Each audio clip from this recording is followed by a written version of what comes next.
Miraa is not bad. In fact, there are people who eat badly. They consume it without discipline. Miraa should be consumed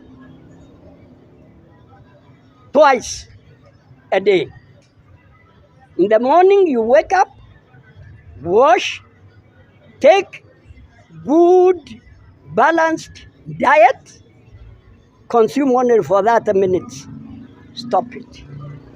Thank you very much. In the evening, you come from work, you go to the bathroom, wash very well, take balanced diet, consume it only for that minutes.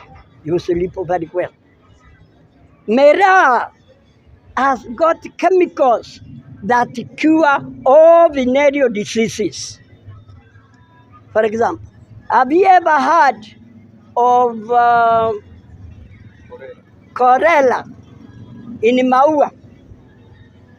Have you ever heard of cholera in those areas? Have you had cholera in Isiolo?